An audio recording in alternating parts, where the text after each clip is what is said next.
Greetings and welcome. A very good evening, good afternoon, and good morning, wherever you may be in the world. It's an honor to be here, and we do have many people from various countries all over the world. My name is Dr. Michael Magic Mike Likey, and I am pleased to welcome you all to the Performance Workshop.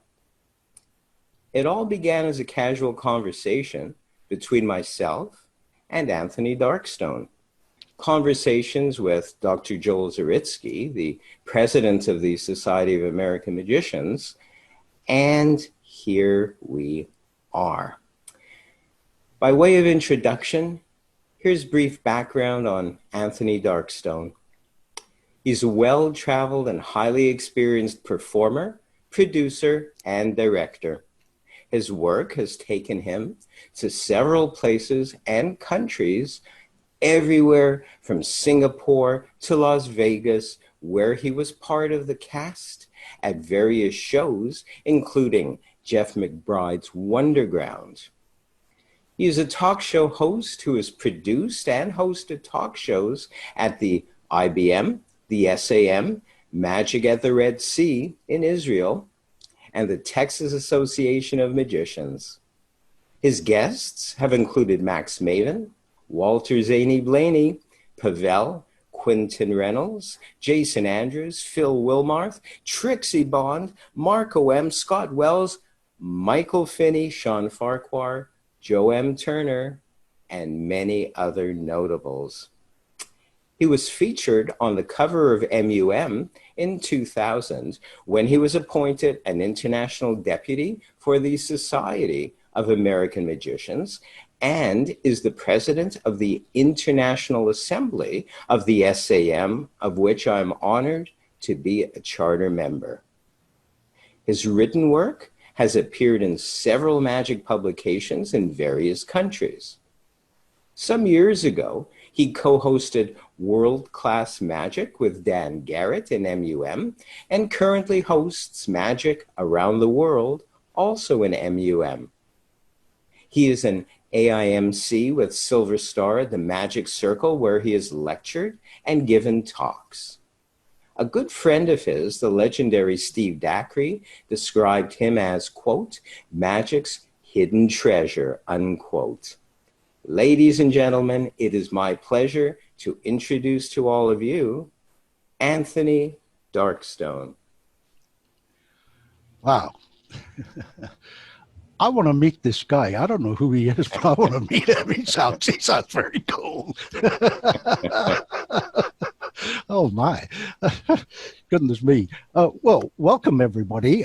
Thank you for joining us, and for all our friends in North America. Well, one part of it, happy 4th of July, and for all our Canadian friends, last Wednesday, was it, Michael? 1st of July. Yeah. It was Happy Canada Day. Okay, listen, before we get started, there's something I want to do. I don't normally do this in shows unless I specifically have to, but there is a gentleman I just quickly flicked through the gallery while Michael was speaking and saying kind words about me, and I noticed there's a very eminent gentleman, and I just wanted to acknowledge his presence and thank him for being here, and that is the president of the Magic Circle. As I flicked through the gallery, I noticed he was there. So thank you very much, Mr. Britton, for making the time to be here. Thank you. Okay, well, let's get started. Basically, the workshop is exactly that. It's a kind of relaxed, chilled out, and we're just sharing and talking and discussing. And you're going, great, Anthony. If we're talking, why aren't all our mics muted? Well, because on Zoom, you can't do it like a real life workshop. Because if you have about 3 or 4 people at the same time, and it all gets very confusing. So basically, I think the thing is just chill out, relax. There's no formalities.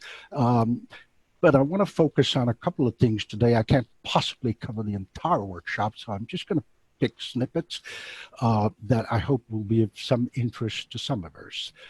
I'm doubly delighted to do this on Zoom because it's recorded and then it will go to a good pal of mine, Mark Williams in Las Vegas. Some of you will know who that is.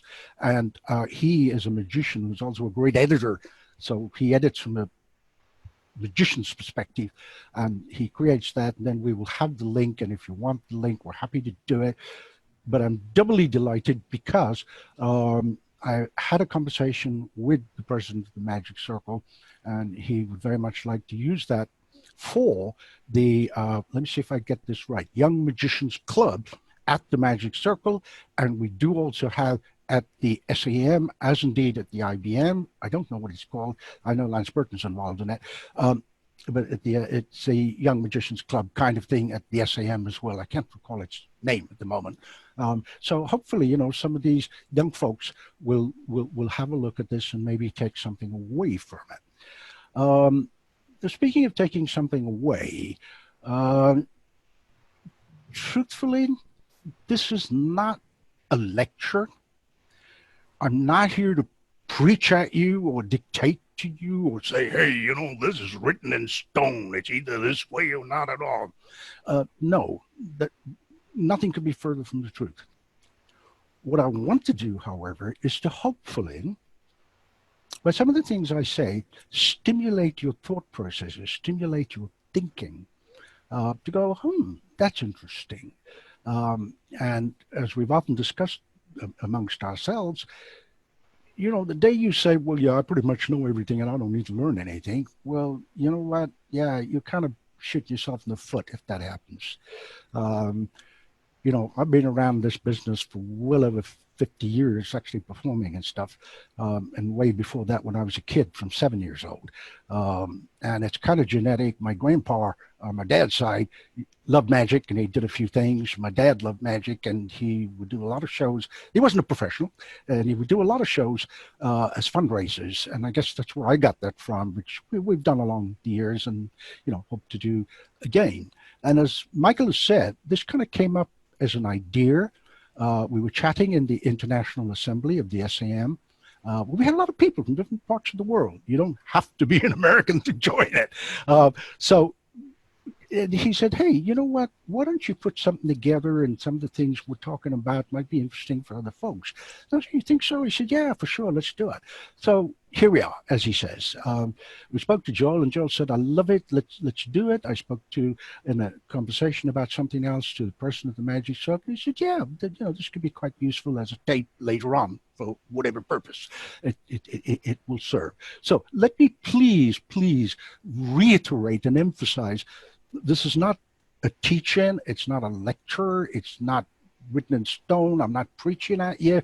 I want to just discuss with you and just share with you. Why do I want to do that? Well, since the age of 7, I've been involved in magic in one form or another. And I have been to various parts of this planet. I'm very, very blessed and humbled that I've had these opportunities. And I have learned from some truly remarkable people. Some of them no one has ever heard of. Others, people have heard of.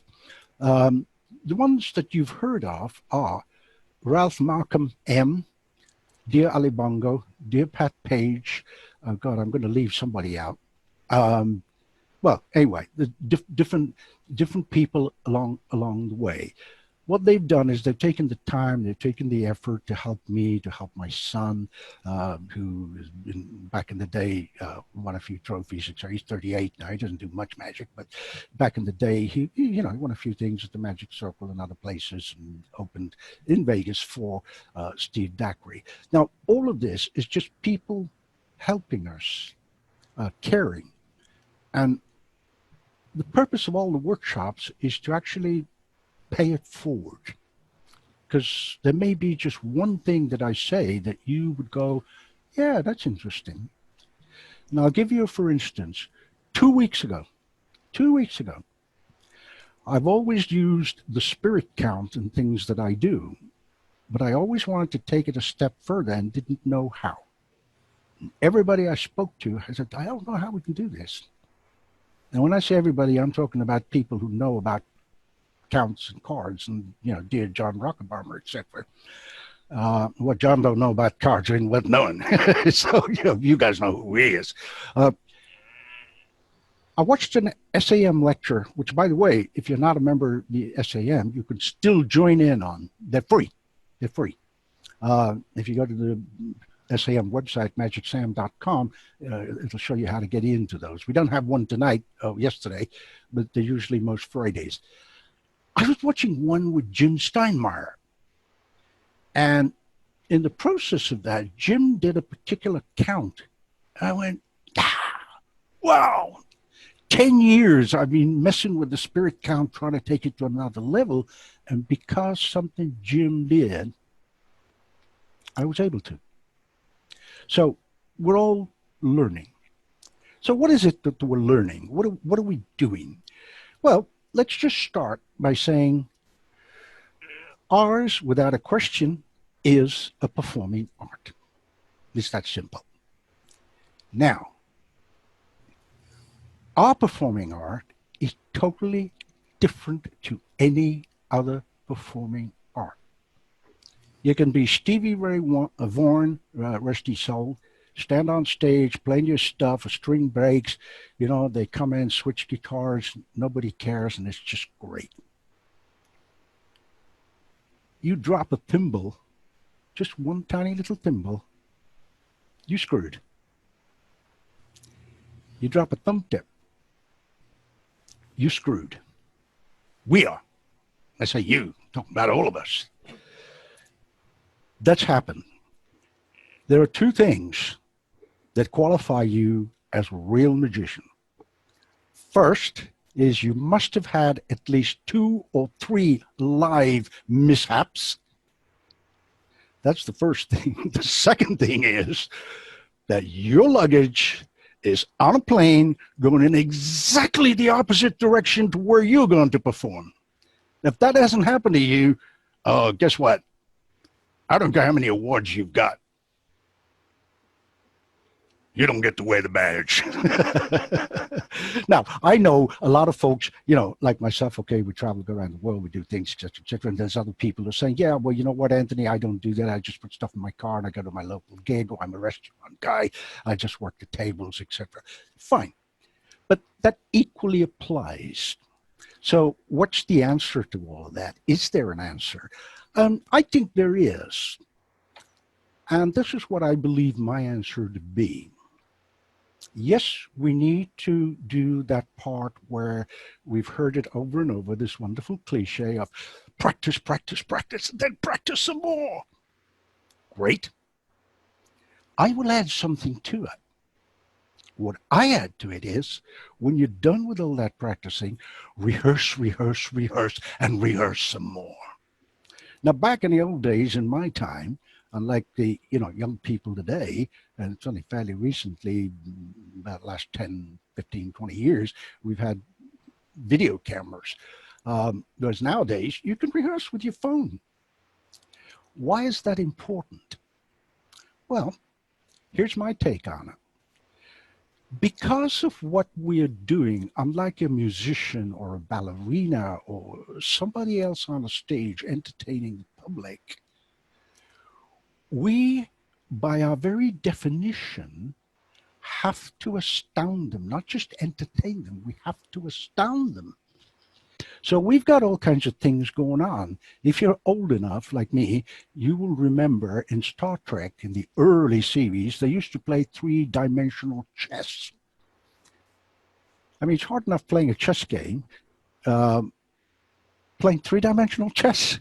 And guess what? That's what we have to do. That's what we have to do. We have to be conscious of the fact. Why? Well, people who are watching us are the same people who are watching other entertainers or watching television, a movie. They're going to supermarkets, to a football game or a soccer game or baseball game or whatever, cricket match. They're the same people. In their subconscious, there are 2 things fighting whenever we come on, one of us comes on, be male or female. There's 2 things fighting in that mind of a layperson. One is, oh God, I really want to believe that this is real. I really, really, really, really, really want to. And then there's the other part which is going, no, this is not real. They're trying to fool me. I've done a lot of television work as a performer, but more as a director and consultant. For I'm not allowed contractually to mention names, but just trust me for some names as a consultant. And one of the things that I absolutely, absolutely personally dislike about the Penn and Teller show is the title, Fool Us. I get the concept. I get it. That the idea is that you got to fool them. Now, we all know how television works, and yes, it's live, but it's edited and so on. My take is, and the take of all the people who taught me, why do you want to fool anybody? Is that our purpose? So that's something you need to ask yourself. My personal take is, no, I do not want to fool anybody. I want to entertain them. I want to astound them. I want to take that part of the brain that's going, yes, please make this real, and kind of make that real, make that part grow more so that they go away. One of my favorite phrases that I've used for many years is that the real magic begins when the curtains close. Metaphorically, if you finish your gig at a restaurant, I know there's no curtains. But when the curtains close and they go home, they're talking about you on the train, in the car, on the plane, wherever it is. Do you remember that? What was the guy's name? I don't know. But did you see the way that, I don't know how that happened. They're intrigued. If we're any good at what we're doing, we don't create a puzzle. We don't fool them. They're not kind of going to wonder how he did that. I wonder how that happened. How did she do that? Where did the girl come from? Where did the tiger disappear? Yeah, I don't know how it was done, but it must be a trapdoor. Lay people invent solutions for everything we do. How do I know this? Well, part of what I did when I was in my late 40s, early 50s, was to actually record physically with a tape recorder different parts in different theaters and audiences and TV studios, people's reactions. They didn't know I was recording them. It was a bit legal, but I was doing it. And I would go back and play everything that I heard from lay people because I wanted to know how people are reacting.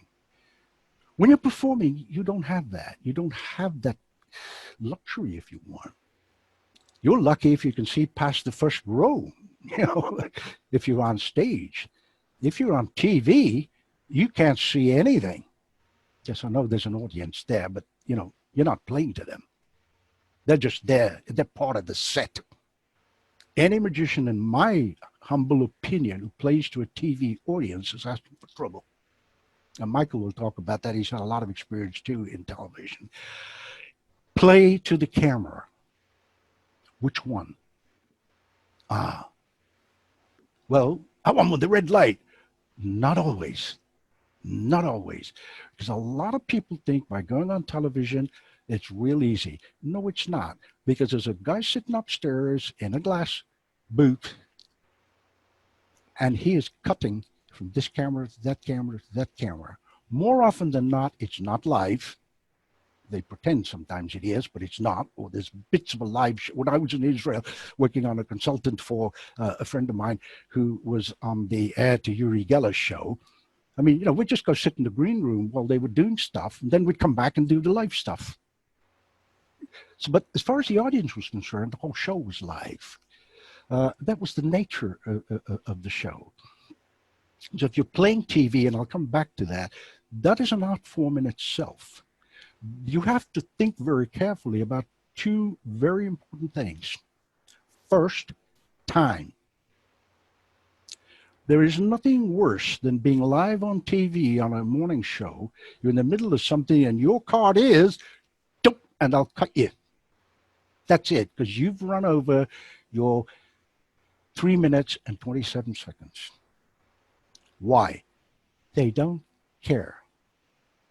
The only thing that television channel cares about is airtime and how much they can sell to advertisers and ratings. They don't care any more than a casino in Las Vegas cares who you are. If a casino in Las Vegas can fill itself, forgive my dreadful example that I'm about to use, but it's been stupid to make a serious point. If they can fill that casino with a guy standing on stage picking his nose, they'll pay him. They don't care. They're only interested in bringing people through that door. The more people come through the casino door, it's simple math. The more people are going to hit the machines, the blackjack table, or whatever. That's their objective, like the TV. So how do we achieve that? How do we work out what we want to do for TV? It's not saying, hey, I'm really good at this. No, talk to somebody who understands. Talk to a director. Talk to someone like me and says, look, watch the show. Find out about the show. Can you talk to the director? Can you talk to the host of the show? Figure out what you want to do, where the camera angles are going to be. And by goodness, spend time watching that damn morning show like 10, 20 times. So you're familiar with that studio. So you're familiar with the environment. So when you get there, and they'll do it. They'll switch it on you at the last minute. They'll switch it on you.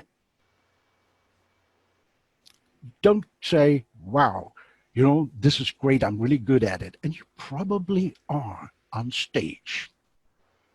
But it's a different beast, and you don't know where it's watching you. I have seen more magic exposed on television than anywhere else, even YouTube. You don't know if the camera's coming at you like this. And at that moment, I'm going up here. I know it's not up here. You're doing this. The camera's got you from the side, and then the doves appear. And there's nothing worse. Nothing worse. You've exposed magic. You've killed it. You've ruined it. And yourself. And future bookings. So very often you can do something real simple and get away with it. I will tell you, I was paid on a Portuguese television station a serious four-figure amount by just doing the haunted key. That's it. That's it. A haunted key. I know other people like myself who've got paid serious money just for going on for 5-10 minutes and doing sponge balls on a TV show and get paid serious money. Because at the end of the day, yes, for some of us, this is a hobby. For some of us, it's a kind of hobby, kind of pocket money making. And for other of us, it's a professional. Whichever category we're in show business. Show for the public, business for us. Yeah, but Anthony, I don't really run it like a business. It's my hobby and I love it. Do you spend any money on props? Yeah. How many decks of cards do you have? Yeah, I don't know. More than 10? Yeah. Okay. It's a business. You're spending money. You're spending money. Yeah. So these are kind of thoughts that I want to kind of leave with you to mull around a little bit before we go into the next part.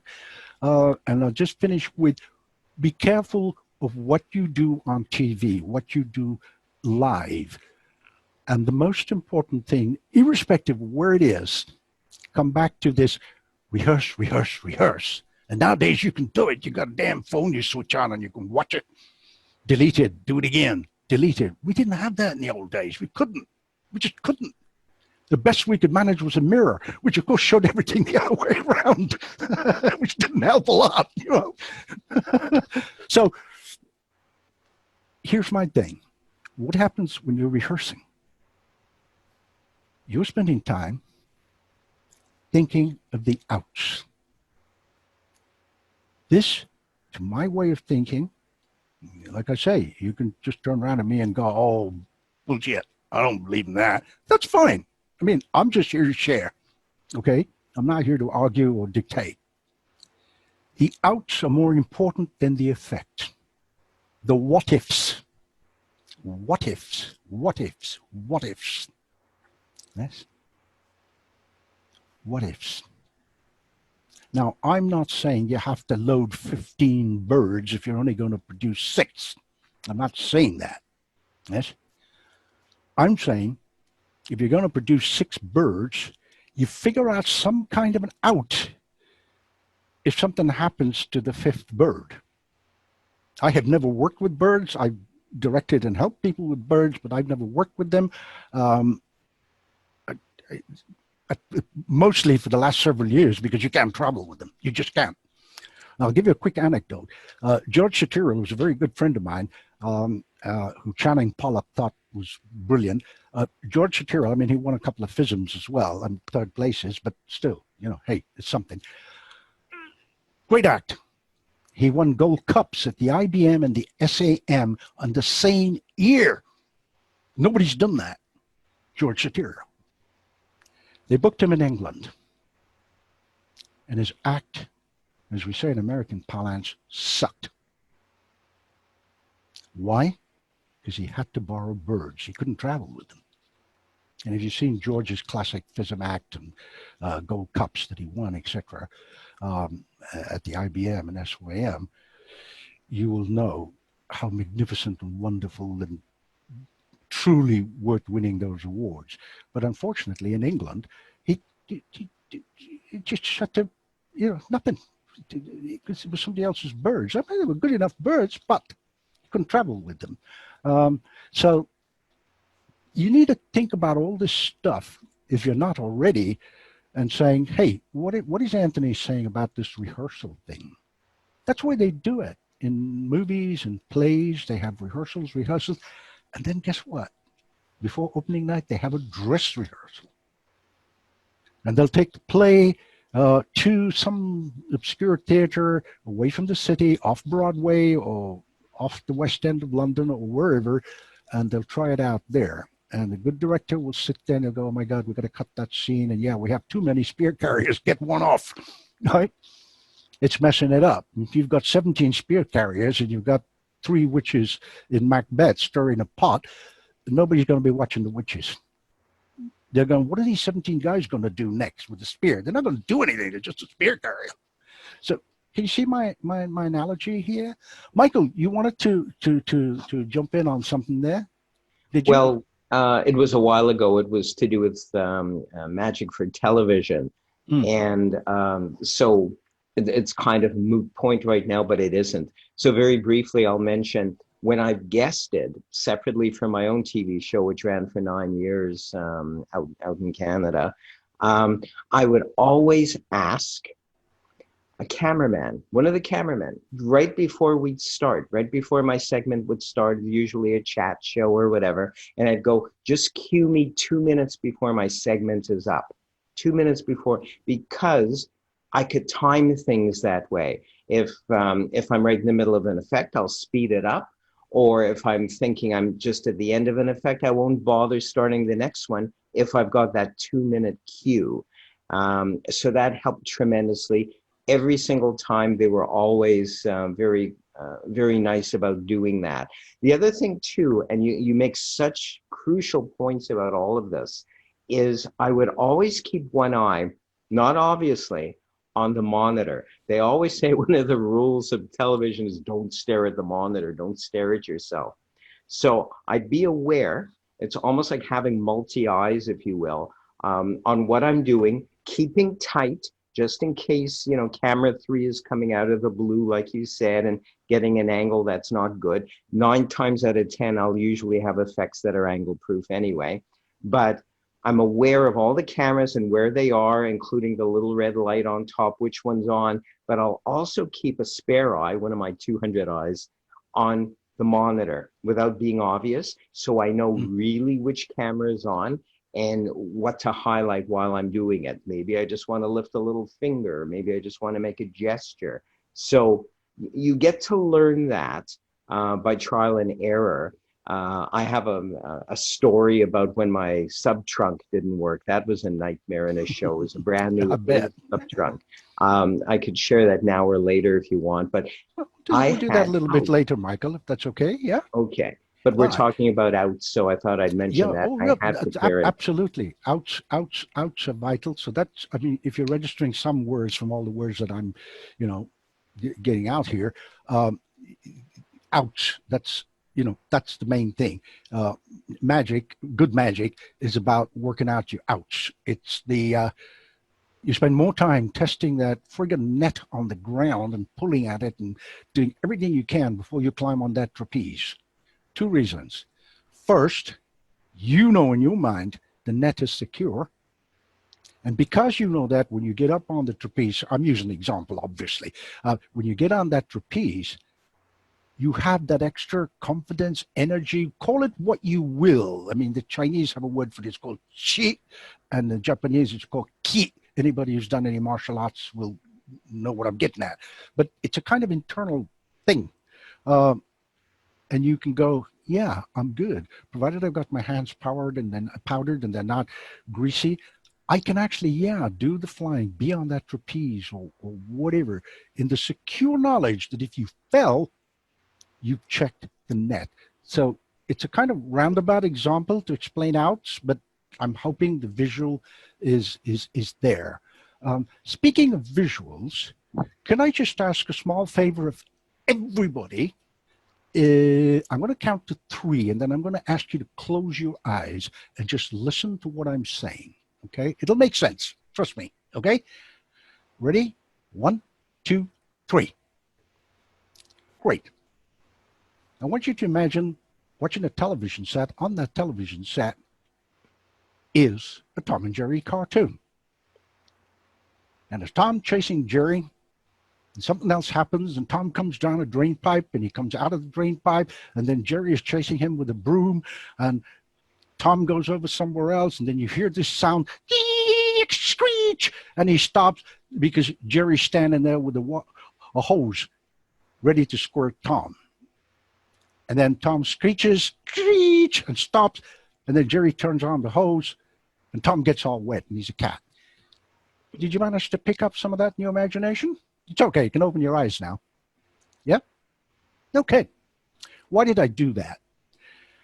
I go through a lot of those exercises in my actual physical workshop because the people we are performing for are creating mental images through their eyes.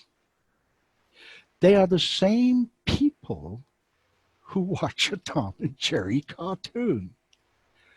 Nobody, okay, maybe one, but nobody, by and large, watches a Tom and Jerry cartoon and says, you know what, there's a guy there who's drawing this, and then the next drawing, and they're running it at 16 frames a second, and then they're putting in some music, and there is no way that a mouse can pick up a garden hose. They just watch the cartoon and laugh. What is that called? A suspension of disbelief. And that, in many ways, is our task. We either do it well, kind of okay, or badly. So that's how people respond to visual things. No one is saying that. There's no way a cat can come down a drain pipe and still be alive. There are the most impossible, nonsensical absurdities. But a Tom and Jerry cartoon, or any cartoon, is not an exercise in logic or quantum physics. It's entertainment for people to kind of suspend that disbelief. Remember that thing I talked about on this side where they're going, yeah, I want it to be true, I want it to be true. Well, they do. And that's why people love cartoons. I don't care how old you are. Everybody's got a favorite cartoon. Mine is Roadrunner and Wile E. Coyote. Why? Because it combines all the most classical elements of what we need to do in our magic. There's a coyote who looks through the Acme catalog, and he's doing the most absurd things with dynamite and an anvil that drops on his head. And here's the other thing. I'll bet you anything you want. The moment I said Roadrunner, everybody in their mind went, beep, beep. You did. You couldn't help it. You couldn't help it.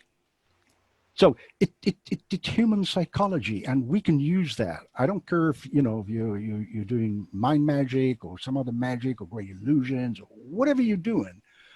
There's that element. And that's why there's always that screeching sound. Screech, thump, and stops. And the cat stops. So, the big dog comes up to the cat and Jerry the mouse is standing behind the dog. All these things matter in magic. All these things matter. They are sequential. If you're the type of person who wants to go in, do some coins, just slap some things down with cards on a table, piece of flash paper in a restaurant, and somebody's paying you to do it, and they're happy with it, you know what? Great. But in my opinion, it's a waste. Because you can do better. You really can. Because dear, lovely Eugene, and may his memory be a blessing, respect to him. I've spent glorious, wonderful times with him. And by the way, if you ever want to read my piece on him, it's in Jeff McBride's Secret Art Journal. Just contact me and I'll give you the link. I'm happy to share that. Eugene would always kind of, do this with his beard. And I can't possibly imitate him, but I'll try. What do you want your magic to be? Fantastic question. What do you want your magic to be? And we often get people coming and going, well, it doesn't really matter, Anthony, because there are many rooms in the House of Magic. And I go, okay, what's the rest of it? You go, what do you mean? I say, well, what's the rest of it? There isn't any rest. I said, yes, there is. Eugene said that. And there's a bit more after it. Most people forget it. What is it? I said, well, we don't know. I said, can I share it? They go, yeah. There are indeed many rooms in the House of Magic, like you may have in your house. But if you're inviting people to dinner, you don't take them to the bathroom and set up a table and have them sit on a toilet and serve themselves. That's a room. Fine. So that's what Eugene actually said. I mean, I've spent many wonderful times with him in PF Chang's in Vegas. We would sit there and we'd chat about things. This is why sometimes taking a quote out of context, which is part of it, turns a young mind in magic and some of the older ones like me, away. Like that wonderful one from, oh God, I'm trying to think of his name now, Jean-Paul Houdin. Yes, a magician is an actor playing the part of a magician. Well, yes, but there's a little bit more to it. There's a couple more sentences after that. And those couple more sentences are actually very important. Are we actors playing the part of a magician? In my view, yes. Really, if you're standing at a table and doing a simple card effect, if you're on a stage or in a parlor room or on TV or a large venue, wherever, you're going to have to play that part. That's why people bought a ticket. They gave you their money. They gave you their time. It's disrespectful if they don't get magic in turn. And people say, yeah, but what about, Chris Angel and David Blaine? But what about them? They're of a particular genre. They've created a particular image for themselves that works. Yeah, well, I don't need a director. I don't need anybody to help me. I'm fine. I know what I'm doing. I've been in this business for 20 years. I've done this and that. Okay, fine. But ask yourself the question, why does Meryl Streep, Tom Cruise get paid $23, $25, $35 million a movie, win Oscars and other awards in other countries like a Cannes Film Festival or wherever else and are honored? How is it that despite all those years of experience, when they go in to do a scene, there's a director? What makes us so good that we think we don't need one? We do. How on earth are you able to look at yourself? About 20 years ago, when I was in my 50s, I'm in my 70s now, and I don't mind telling you, I'll be 73 on the 7th of July, a few days from now, 3 days actually. I did something which I thought was absolutely friggin' superb. superb.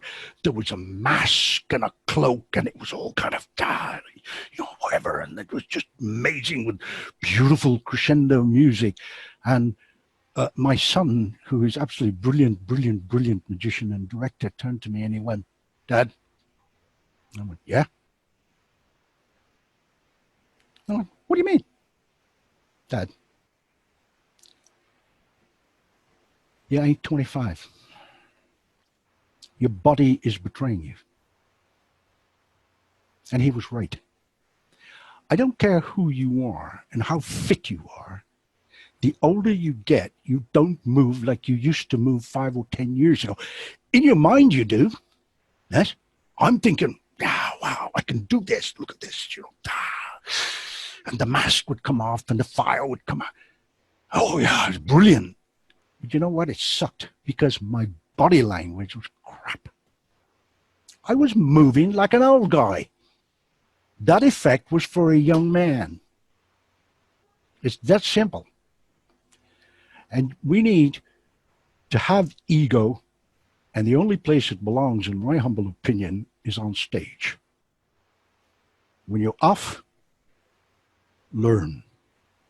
Marco M., dear Pat Page, my lovely friend and mentor, Ali Bongo, all these people sat there. I mean, I remember doing a gig, I did two with Pat Page and Ali Bongo up in Scotland. I mean, it was just absolutely fantastic. The first one, we had like 10,000 or 12,000 people. Jay Scott Berry, my good pal, produced that. And there was a lovely article. Yeah, I wrote it, but it was in the Magic Circle. It's gone back a few years. Nobody's ever had that many. Well, it was a lovely article, not because I wrote it, because of what it was about.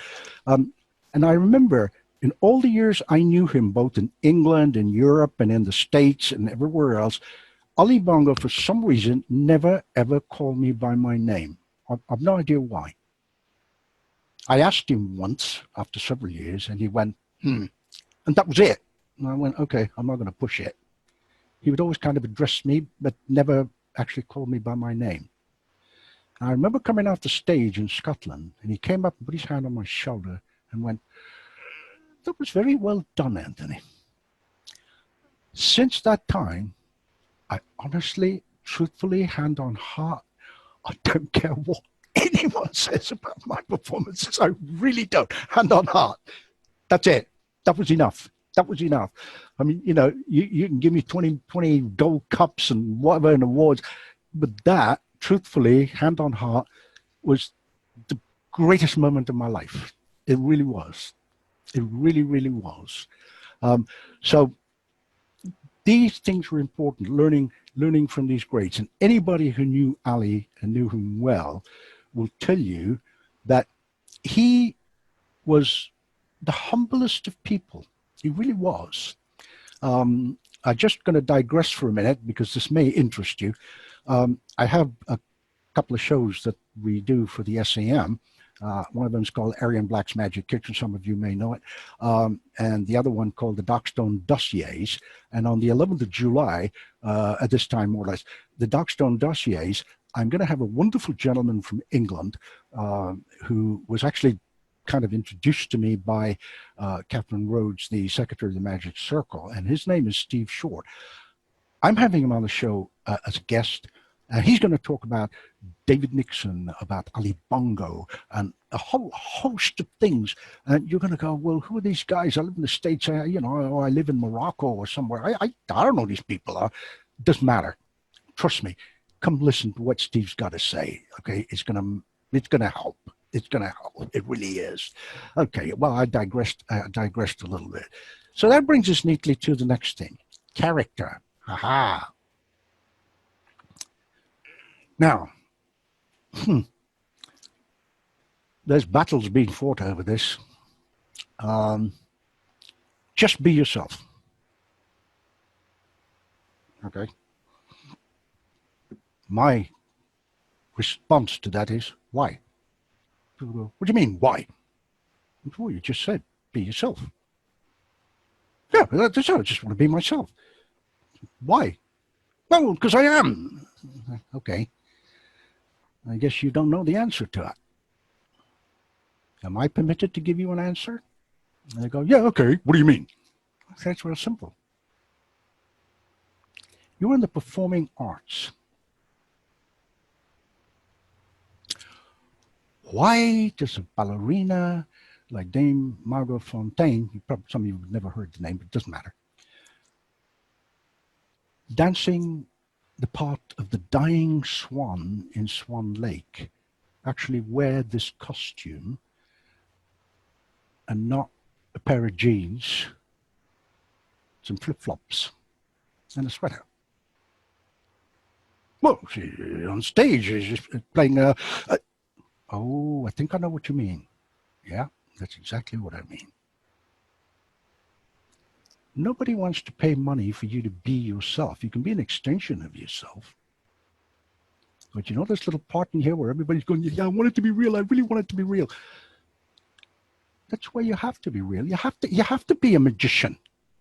You're not a friggin', heavy metal drummer with tattoos I'm not saying magicians shouldn't have tattoos. I'm just trying to create a visual here, yeah? The guy with long hair. I mean, I've got long hair. I mean, I use that for a particular reason.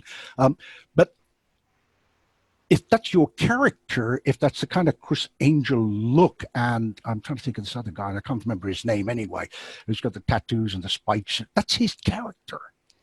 Yes? People expect him to do certain things with that character. So please give a moment to think about who you want that character to be. Being yourself, I put it to you, is really not much point if you're going to do magic, because ordinary people like you and I don't do magic. We become just that little bit better when we become magicians, better in the sense that, hey, we can actually create magic. We create magic. Someone very kindly just gave me the name, Dan Sperry. Thank you so much. Yes, that's exactly what I was thinking of. Thank you. So what do we need to be? What do we need to look like? What character are we portraying? Do we stay with one character all through the shows? Do we stay with the same effects for that character? I'm trying to kind of contain a long workshop into little bits, hopefully to stimulate your thoughts. Let me kind of visually show you what I mean and ask my good pal Jeff to pull up Villalobos. Pull up on the screen, Villalobos. Jeff? It's there. I don't see it. I don't see it. How come I'm not seeing it?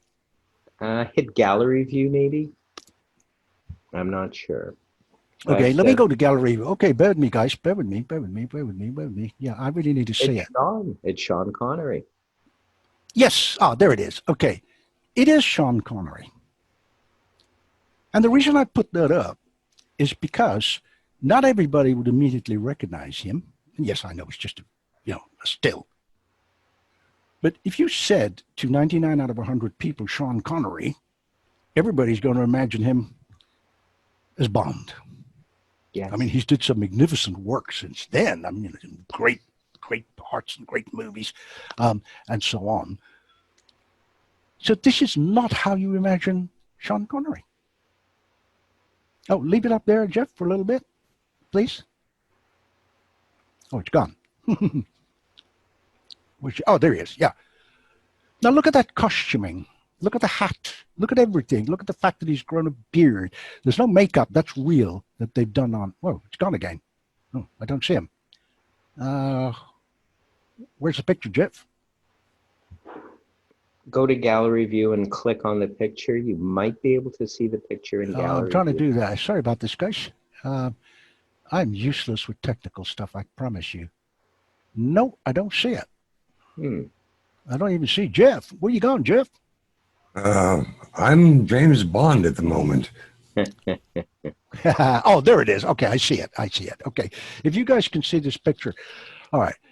Now, that cloak obviously is for a movie, and, they've got a bigger budget than most of us have. It's all made of peacock feathers, etc. That doublet he's wearing. And this is Villalobos. I can't remember the full name of him in the movie, but this is from The Immortals.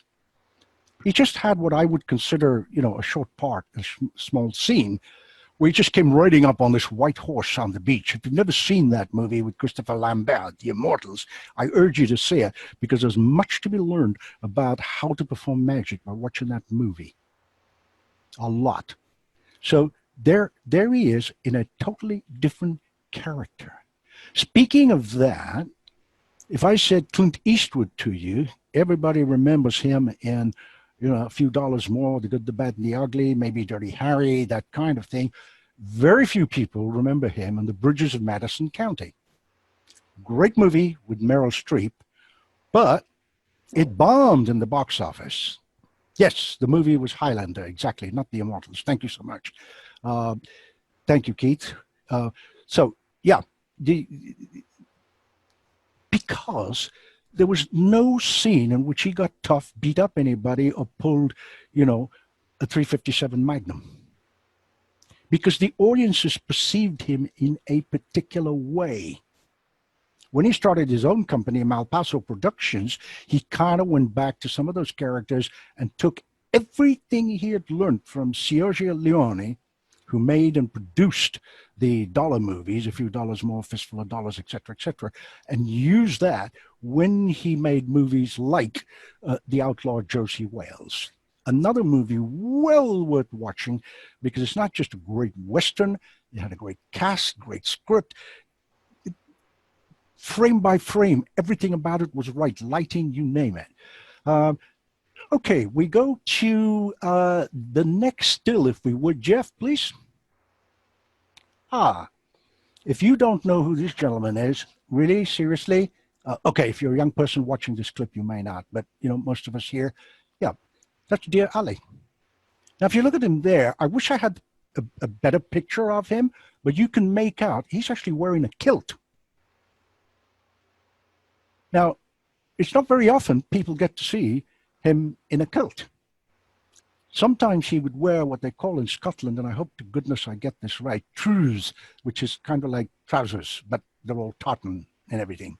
Yes, because some of you may or may not know, he is a direct descendant of William Oliver Wallace. And I'm sure he won't mind us saying it now, but that was Ali's real name. And of course, his costume when he did the shriek, not the chic or shake, but the shriek of Araby with the curled up slippers, all the little attention to detail. So what I'm saying is, you can take your magic and create an extension of yourself in a different way, a different character, like Sean Connery was playing in the movie, like Ali is here. And the next still, if you please. This is my very good friend, Dan Garrett. Now, again, if you don't know who he is, you better go find out real quick. Now, he plays it straight. He plays it comedy. He has a character called Dr. Conundrum. He has another character called Karnak the Great with a turban, where he does this kind of semi-comedy mind reading. So, and he just goes funny with his funny glasses, as you can see, with little rubber ducks. And if you ever seen this great legend, my dear pal, I used to co-host World Class Magic with him back in the day. He could be the most hilarious, funniest guy ever. And at the same time, when he was just kind of like Dan Garrett, the card man, or doing something else, he was, yeah, of course, he was still Dan Garrett, but he was doing that magic Dan Garrett as opposed to Karnak or Dr. Conundrum with, the silly glasses. Next still, if you please. Who's that? Oh, okay. That'll be me. Yes, and that's my PR shot. Yeah, I don't have a beard in that one, I know. But that's my PR shot. And again, the PR shot, if you look at it, it conveys immediately, boom. What is this guy? What does he do? They look behind. If they don't know what the ESP cards are in the background, it doesn't matter. It looks interesting. The symbol, it's a very long story. I won't go into it now, but that's important. And I don't know if you can see it, but I actually have it on my ring. I have a little brooch with it as well. So that's one character in that costume. Next still, please. Same character, Anthony Darkstone, but this was done for a high-end dinner party at a very swank place in Bristol. So I had to look kind of cool without the overdoing it. Now, the previous Darkstone was in a white jacket and everything else and did stuff. That's more the stage thing. This was a kind of intimate cabaret show. Just me, nobody else. So if you notice very carefully, I'm wearing a tux, but I've got a silk white tie on and a white shirt. Same Darkstone, but slightly different, softer, not so, Darkstone, who's going to do this on stage. Yes, it was more lighter, a softer Darkstone. Next still, please. Here I am from my one-man show that I did in Oregon some years ago.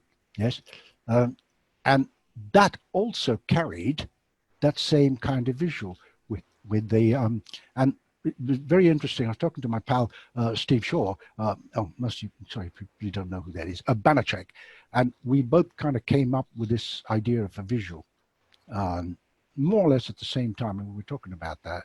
And he said, "Do you mind if I'm using that?" I don't care. What you want, it doesn't matter. Lots of people wear a black bow tie and a tux. So what? Doesn't matter. That's just the next one, please. Oh, sorry. Before you go to the next one, go back. Can you go back a minute, please? Yeah. I don't know if you can see it because I can't. That particular Anthony Darkstone was wearing glasses. They were not lenses.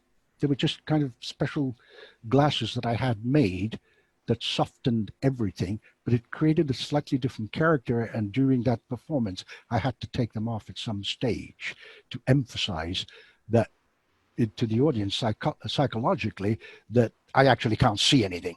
I could, but the object was for them to think, oh my gosh, he's taking his glasses off and he can't see. So sometimes the costume can help you doing some misdirection. Next one, please, Jeff. That's another character I've done. People asked for something, so I invented that. It's called Silverado. Those of you who know me well will know of my background. On my mother's side, I'm Native American and from the Southwest, from New Mexico, Arizona, etc. And of course, a lot of my family in Texas still. So they wanted a more kind of Latin, softer. So yes, I'll work with a hat on. And that was painted. That mask was painted on. And the effects that Silverado did or does is not the same as the effects that Darkstone does. Totally different. Because that's his name. It's Silverado. And the music that came with Silverado was a little bit different and so on. And he never spoke. He never spoke. He didn't speak. Because these particular gigs of Silverado, there were people from different parts of the world, and it didn't matter what language I was speaking, quite a lot of them wouldn't understand it. So I created this kind of still act. Next one, please. This one is absolutely my favorite. I love this character to bits. In Hebrew, it's pronounced Zadok, but most people in English just call him Zadok. And I invented that byline underneath, keeper of the seal of the ancient Magi. Sometimes, this is a more modern version of him, and he's a little bit more serious. And sometimes, depending on the gig, Zadok in Hebrew or Zadok in English would speak like this. Greetings, I am Zadok. I am keeper of seal of ancient Magi. I'm sorry if you don't understand my bad English. You understand what I speak? So that was the character, right? So yes, you have to be an actor. That's important. Next still, please. This was for an outdoor gig in New Mexico where they wanted more sorcery, but not, I didn't have the luxury of a theater and lights. This was outdoors. You could probably see just a little bit of a tree in the background. So it had to be very visual, sort of sorcery. So it was very much sorcery orientated, this one, yes, with the effects and so on. So next one, please. Here we are in Scotland, and that's still Anthony Darkstone, as you saw in my PR picture. It's along a jacket. But standing next to me is actually a very good friend of mine called Mark Fiskin, who is a member of the Magic Circle, by the way. And I've known Mark for a long, long, long time. And Mark's up in Scotland and a member of our International Assembly, by the way. And this is a character that Mark uses. It's called He calls it, let me get the name right, Cremus Nexoficius. And he is a sorcerer. It's just absolutely freaking amazing. There's a ton of money spent on making that costume and everything to be right. It wasn't just something from a fancy dress store, yeah? They actually made that costume to fit with the right material and everything else. Do we have another one, Jeff? Ah, this was the first Zadok, where you can see someone applying face paint to him. And the next one? Ah, there he is in sort of a full costume, holding his cloak. In front of us is David Goldrake. Then, of course, my pal J. Scott Berry and my dear friend and mentor, rest his soul, Pat Page. This is when we were in Scotland. Fast story on this one. J. Scott Berry rang me up and he said, look, I'm doing this in Scotland. Blah, blah, blah. Can you do one of your characters? And I said, yeah, sure. What should we do? And he said, I don't know. I'll leave it to you. You're good at it. And I went, okay. So we came back and I settled on a sorcerer that was from the Mimbari from Deep Space Nine, if you guys remember that series. In fact, incidentally, another pal of ours, Jeff McBride, was on that series. He played a part in that in Deep Space Nine. Just a bit of trivia. But anyway, and I said, great. And J. Scott Berry went, yeah, great. This is cool. You can do this. Yeah. And I don't know why, about 2 weeks before I went, nah, I don't want it. And suddenly Zadok was born for this particular thing, because the performances went on for 2 days and they were in huge tents. I believe you call them marquees in England. They're just huge tents with the audiences and chairs, obviously, for them to sit on. And that's where, you know, Zadok came into being. Do we have another one, Jeff, for stills or not? Not really. Oh, yeah. Okay. This one is of Arian Black. I mean, she and I do Magic Around the World at the moment, and Arian Black's Magic Kitchen every Friday on a show. The reason I brought that up is that she and I have known each other for more years we can't remember, is I want you to look at that picture very carefully. If you look, she's wearing this little bolero jacket. The jeans are cut a particular way. The red on the sole of the shoe is important. Too bad you can't see the rest of the picture, but hey, it doesn't matter.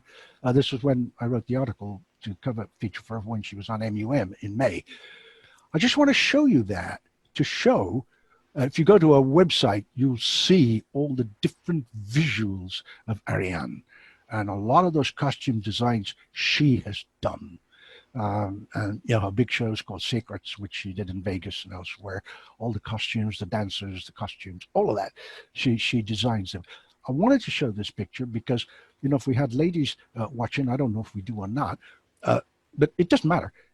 Here is somebody who is still playing the character of Arian Black, but slightly different. It's more kind of, hey, you know, I'm a kind of happy blonde and I can do this, and the feeling of astonishment and unexpectedness with these kind of things. I mean, how genius is this to do a card stab with a stiletto heel? I can't do it. Not that I would want to, but you know, but you know what I'm trying to say. So this is how people are thinking above and beyond what needs to be. So this segment is basically just saying, think about your character. Think about other characters you could be. Think about other effects that you could use for those other characters. Because you know what? At the end of the day, if you can give an agent or somebody who's booking you a choice of things, the chances of getting booked are much higher. Now, I know people have made a lot of money going, hey, this is my actor scene, this is what I do, and this is what you booked me for. Okay, great. Nothing wrong with it if it works for you. You know, my task today is to simply kind of say, hey, I just want to stimulate your thinking, yeah, how you think and so on. Do we have any more stills, Jeff, or is that it? I don't recall. Okay, the next picture is up. It looks like a makeup table. Ah, yes, he has. Thank you, Jeff. The reason I put that up there, again, is kind of important. You know, I've had people come up to me and go, makeup, really? No. You know, why not? Why not? You're an actor. You're in the performing arts. Yeah, that's for girls and for sissies. Really? No, they're stupid. Yeah, but I do restaurant gigs. So look the part. Even if you've just got a jacket and a black shirt, and that's what you're doing in the restaurant, you know, with your sleeves rolled up, etc., and you're doing something, that's fine. Do something. Touch it up. Make sure you've shaved. Nowadays, it's fashionable to grow. I kept this because the last gig I did was a Zadok, and I kind of went, you know what? Yeah, leave it. I don't mind. And I left it, and I never bothered since. Because of my DNA, it's pretty hard for me to grow a beard. Um, so anyway, makeup. Is that important? Well, it is to me. And it is to a lot of other people I know who are magicians. Why is it important to me? Because that's how I get into character. Now, we don't always have these wonderful plush dressing rooms. I've been very blessed. I've had some great dressing rooms and green rooms. But at the same token, like all of us, you know, I have to go change in the bathroom or whatever. You don't have that luxury. But always try and find out a place where you can sit down. The very act of putting some makeup on, checking something. And I have a ritual. I don't know if the rest of you guys do. You know, that'll happen, and then that'll go on, and then my pants will go on, and then I'll pull on my performing boots. I always perform in boots with a heel, either a Cuban heel or something like that. The reason for that is kinesics, which I want to touch on briefly, is that, you know, so I don't have a choice. I have to stand up that way rather than look down with normal shoes. So makeup, something to think about, please. You doesn't have to make yourself up like, you know, if you're a guy, like you're going to be a drag queen or something, and if you're a lady, you don't have to overdo it. But it is important, because you will be surprised, if you don't know already, how dreadful you look on stage or in parlor, because people can't see you. They can't do it. They just can't. Third rows down, all they're seeing is something here. That's it. Whereas if you're doing a little bit of makeup, like, you know, highlighting your eye, even it's the most basic thing, highlighting it, whatever, you know, making sure your face is all right. And oh Lord, for television. My sincere advice is do your own. Once, just once in my life, I let the friggin' makeup people on the TV do it for the show. And I watched the clip afterwards, and it was dreadful. Yeah, it's okay. And I went, no, you're not. But it's too late now. It's done. Yes. So ever since then, no, I'll do that. I'll take my own stuff. Yeah. I figure out what I want. Do I have different makeups for different things? Of course. Yes. If I'm doing TV, you know, I'll go a little bit heavier on something else. I might darken my eyebrows a little bit more. You know, if depending how deep the stage is, and if I'm working the apron or further back, then, you know, it all kind of depends where you're working.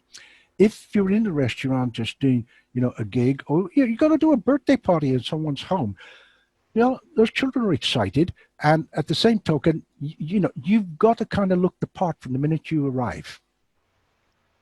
You may not have the luxury of going off to change somewhere and do some makeup. I'm not saying, you know, you have to go there as a clown with balloons in your hand, but at least do the basic things to keep your face smooth, whatever, so you look pleasant. And frankly, as we all know, that's why ladies wear makeup, a lot of it, little, whatever, just so they look pleasant. And that's really all I'm saying about, you know, the makeup side. What effects do you use? How do you put yourself working out what show to do? How do you dress? What do you do? These, again, are all personal choices that you have to choose. Kinesics, aka sometimes known as body language. Oh gosh, yeah, that's so important. If you're doing a restaurant gig and table hopping, the last thing you want to do is do this and invade someone's space. I've seen this happen. I've seen people afterwards go, and then they've gone, oh, shit, do you know what? I wanted to have a drink of my wine and I couldn't because he was standing right there. And it's not once, not twice, but many times. If restaurant gigs, I'll take my hat off to you, man, if you're doing table hopping. I've done it. And you know what? It's a killer. Anybody's doing that, I'll take my hat off to you. You need to get like zillion awards if you're doing it well, because that's a tough gig. There's people happening, waiters moving around, you're trying to keep people's attention. It's tough. It's tough. And in England, they do a thing. Now it's quite well, not now for obvious reasons, but used to be quite popular, which is wedding magicians. Again, you have to think about your visual. You have to think about what effects you're doing, because you don't have the luxury of sitting down. There are people drunk, they're happy. You need to do something for the bride and groom or for the bride's mother and father, because more than likely they're the ones writing you your check. So, all these things you need to take into account. So body language is important. How you position yourself on the stage, where you position yourself on the stage in relation to your props. It's called stagecraft. And my personal favorite, framing. Way too much magic, or bad magic, happens outside the frame. Again, if you don't have a director or a consultant or a good friend who can help you, you're never going to know, because you're never going to see it. That's why even the best movie directors with all the technology in the world still do this. They still do this. If you know anything about TV or the movies, you'll see them doing this or this. Yes? They're trying to get an idea of what it's going to be. Framing. I've had people stand there on stage, worse yet. It's bad enough close up or parlor, and doing like an Emsley count here at waist level. What? Lay people don't know what the hell you're doing. They don't care. What does that mean? Nothing. But if you did this within the frame, yes, they're watching you. They've got this movement happening.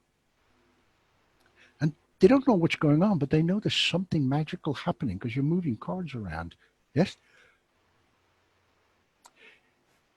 Watch Eric Jones do coin work. I know there are a lot of great con guys out who do coins out there, but Bobby Takova, a good friend of mine in New York, etc. Watch Eric Jones. I believe it's called a three fly. I'm not a coin man, so I don't know the exact terminology for it.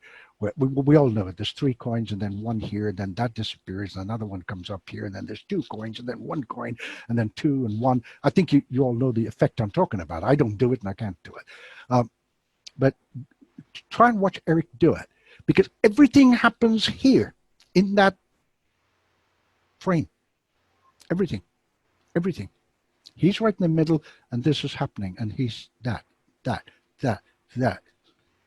I mean, it's just choreography. It's beautiful. It's balletic.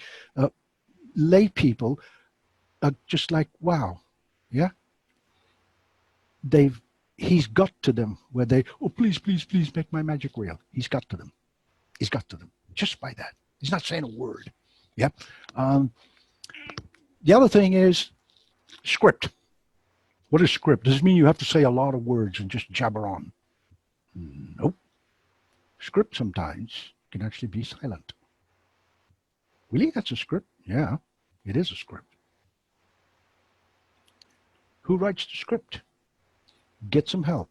Talk to some people. Does it have to be grammatically correct? No. Is it going to help you with misdirection? Yes.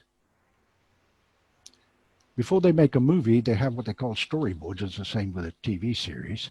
And they're physically boards they draw everything out on. And they work out what goes where and which sound goes where. So if you're working to script and sound or whatever, there's a moment you may need to make a steal. And that steal can be done verbally. What, Anthony, what are you talking about? You make a steal verbally? Yes. Because the verbal part of the script sometimes can help with the misdirection. Sometimes the silence helps with the misdirection. Sometimes the music helps. Sometimes they both help. So what music can we do? You know what? I love Mission Impossible. It's such a great theme. I love it in my act and it works and it's great. Yeah, okay. Is it right for your character? Is it right for the props? Is it right for what you're doing, for the effect? And more importantly, have you got a good lawyer and a ton of money in case you get sued? What? But I've used it for years. Yeah, lucky you, you've got away with it. Always, always, always try and get music that you're not going to have a problem with. Because as you probably know, if you put something up on YouTube, they'll put it up, the music. I'll tell you, sometimes I have seen the most beautiful magic destroyed because some of you will know this at the Magic Circle, not now, but traditionally before all these troubles started, every Monday night they would either have a lecture or a show or something like that.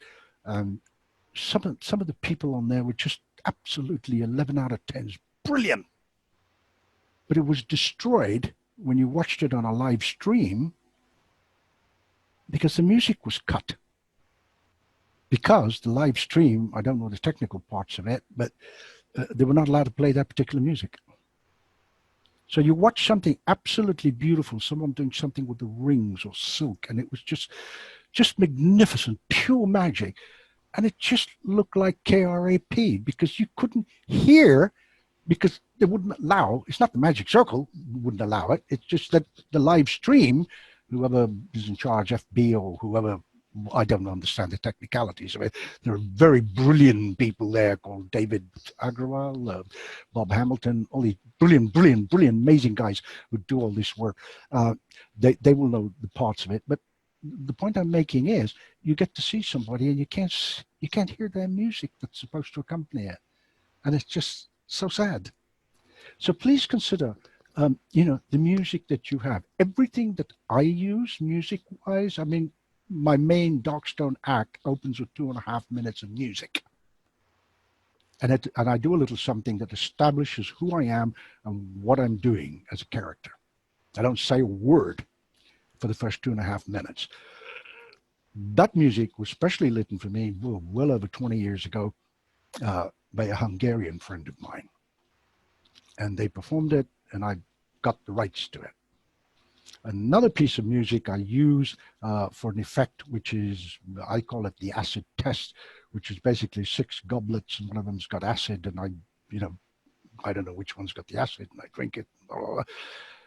But I do that with a Nordic theme. I don't have it with me, but when I do that, and I don't have it on now, but when I do that, I have a Mjolnir. If some of you will know what that is, it's a Nordic symbol of Odin and the wolves, etc.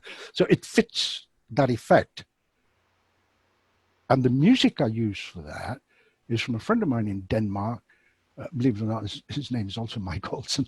He has wonderful. You can check him out on YouTube. He has some wonderful music called Dan. His whole thing's called Danheim. And I asked him for permission to use that. He said, "Yeah, sure, absolutely." So I've got his written permission. That's the other thing you do. You say, "Yeah, go ahead, Anthony. That's fine, no problem." And I said, "Yeah, would you mind sending me an email saying it's okay?" Yeah, you just got to cover yourself. Yeah.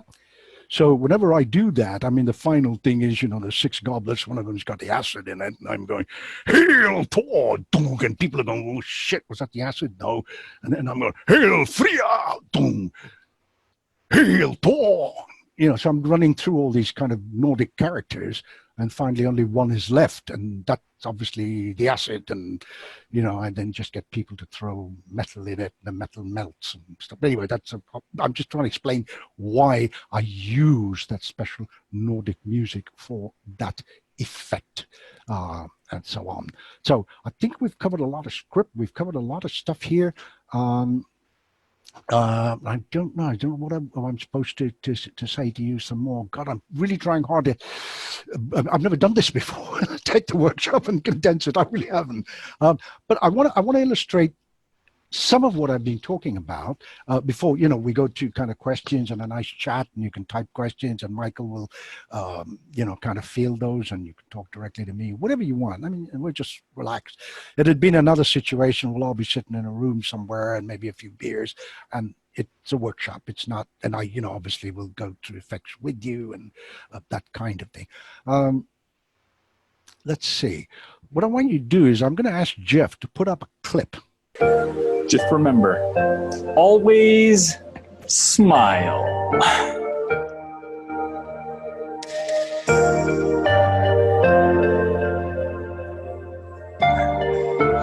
And you know, to keep smiling, I have stopped watching the news. I can't watch it anymore.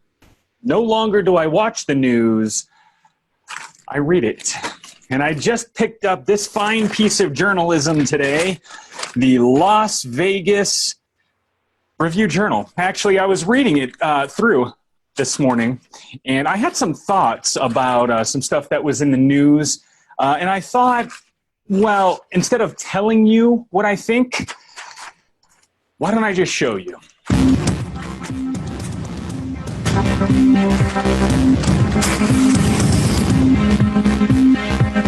I'm sure you agree.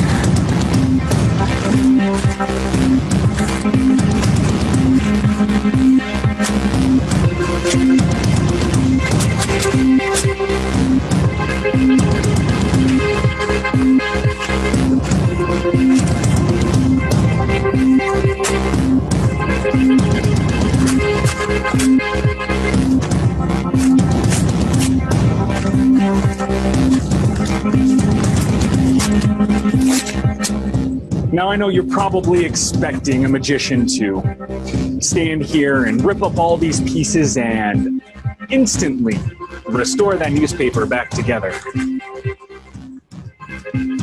I would love to do that, but that's just not what I think of the news. Instead, I'm going to take these pieces, and if you watch close, if you watch really close, you can see them starting to melt and fuse back together. I'm not going to do this all at once, oh no. I'm going to do this slowly, visually, so you can see it happen. Little by little, all of those ripped up and destroyed pieces of the news slowly melt back together, little by little, so I can stay informed.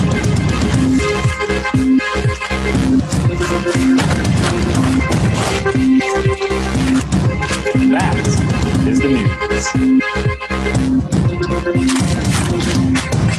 But you know what I have been doing instead of reading the news? I've started a new ritual. My new ritual is to write down one word every day. And that word I can focus on, really portray in my life. And today's word I wanted to share with you because I feel like this word is well known to a lot of our members in the community. And that's because this word is balance. Balance, the key to life, the key to happiness. I have found a way to use balance, and I found a way to make it magical. I hope you enjoy.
I want to show you a little bit of magic using light and shadow.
Until next year.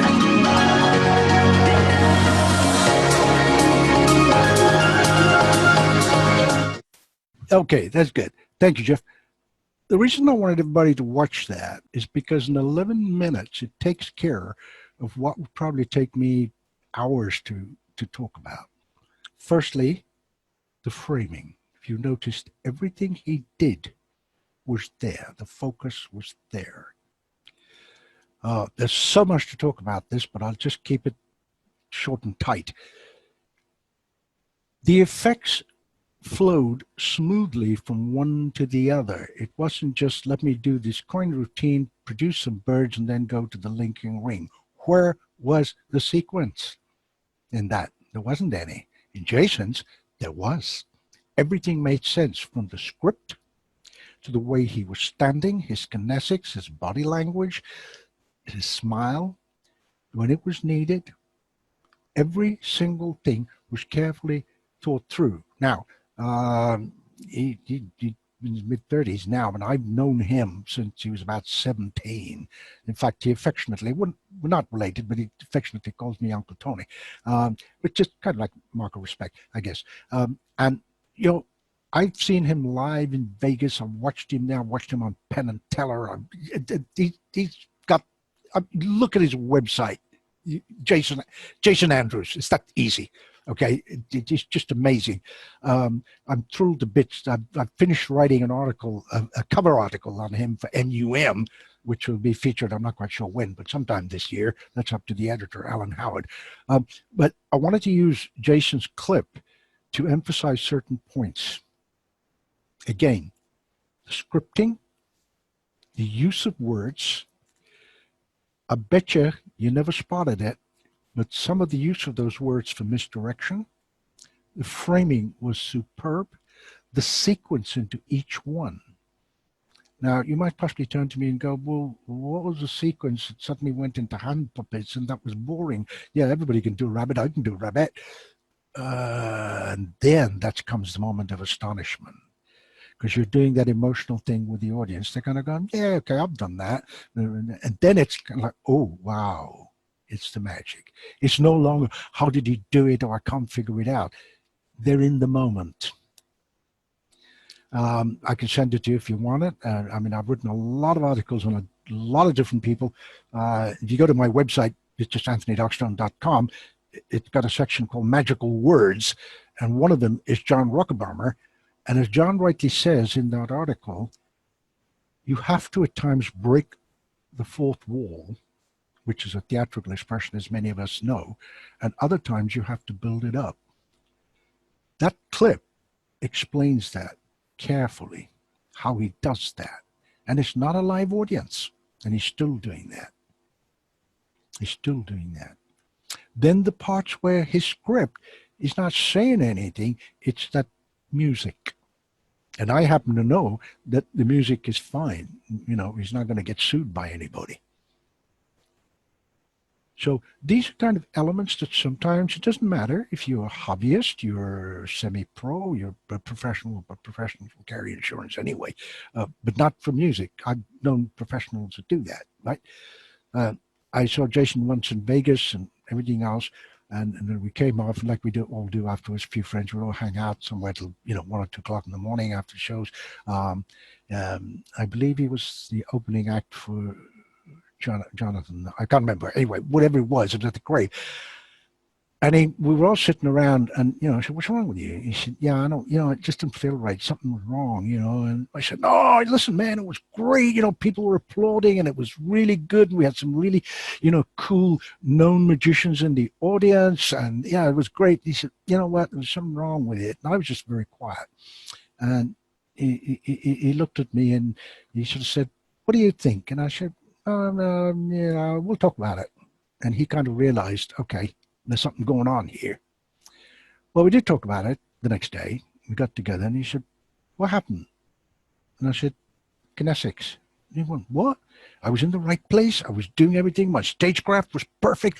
Everything I did. Oh, I should mention, it was in a formal suit with tails. Yes, and that's where the eventual. It was a classic magic act where the dove went into the tails, as we all know, and then the silk appears in his hand, and it was very elegant, very, very wonderful. There was a lot of clapping and everything else. He just didn't feel right, and I spoke to him, and he said, "Well, where did it go wrong?" And I said, "The kinesics." He said, "Yeah, but I was moving on stage. I was perfect. I was hitting my mark. Everything was right. I was watching it carefully." And I said, "Yeah, you're wearing the wrong shoes." He went, "What?" I said, "You're wearing the wrong friggin' shoes." He said, Yeah, but you know, I was wearing my tails, you know, with the white bow tie and everything else, was very elegant. I said, Jay, you're wearing the wrong shoes. He said, because everything you did was that way. And you were comfortable, but you were not comfortable. He went, oh my God. Oh my God. I said, get some heels or lifts put in the shoes. So he did that. And the whole thing just changed completely. Because if you're standing there with what I would call normal dress shoes, where the heels are only yay, unless you are somebody like the late resty soul Johnny Thompson, there is no real way you're going to make doves, however elegant they are. And he came back to me and he said, you know what? I was talking to Lance, and Lance said the same thing to me. He said, I just remembered, Lance said to me, you can't help it. You move forward. I mean, in some shows, I would literally get one of those kind of straps with Velcro, and I would strap myself up and do that, because it forces me to stay in that particular position, which means the blood's flowing a particular way, the chi energy or the ki energy in Japanese is working. And oh shit, what's that got to do with everything? Do I have to become a martial artist? No. But if you're a magician, you need to be a polymath. You need to have knowledge from different areas. Jeff McBride only became Jeff McBride because he studied kabuki. And that's when he came back with the masks and doing rolls on the floor. Well, he's a lot older now and he can't do that. But that's what made Jeff McBride. He took the principles of kabuki theater and did that. So I want to watch this. I mean, I have other clips in the workshop that I show people to explain it point by point, but you know, we can't go on forever today. But I just wanted you to get that. If you want to watch it again, thinking about what I just said, I mean, happy to, you know, share the finished cut with you whenever you want. So we will have that. But I wanted to watch Jason. And speaking of which, there's something that Jason's an expert at that very few people know. Ever since he was a young man, I mean, really a young man, almost in his late teens, he worked for the Suncoast casinos, and he used to go from casino to casino to casino to light the shows. At one time, he was the lighting director for Arian Black for her shows called Secrets. And lighting is important. So if you're loading up your car and you're doing your own thing in your own backdrop, like I have here, and this is just for the Zoom shows that I do, check lights. Don't always rely on the lights where you're going. Sometimes you can't help it. You have to go with what they got. That's life. But wherever possible, your own makeup, take your lights, understand about lights and things like that. That's so important. It's so important. As John Rockamama says, anybody can do magic in the dark. Yeah. You know, my mom can do magic in the dark, and she's been long gone for years. You know what I'm saying? I'm not being irreverent to my mother. I'm just trying to make a point. Right? So if you want to be, as I started this by saying, like dear Eugene would say, what do you want your magic to be?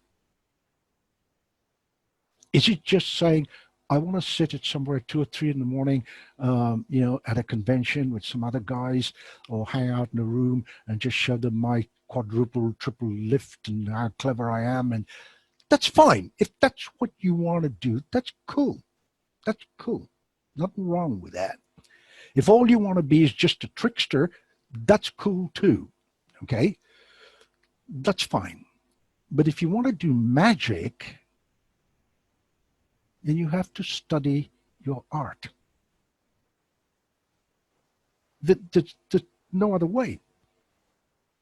Ever since he was 7, the great violinist, I mean, he's gone now, blessings to his memory, Yehudi Menuhin, I mean, he would rehearse for 3 hours every day. Now, I'm not saying you got to take a deck and shuffle it around and so on. I mean, that's what you want to do, right. But there are a number of other things that you need to rehearse. You have to have, in my opinion, and in the opinion of others like me, 3 or 4 good-to-go acts that you're ready, that you can adapt, right?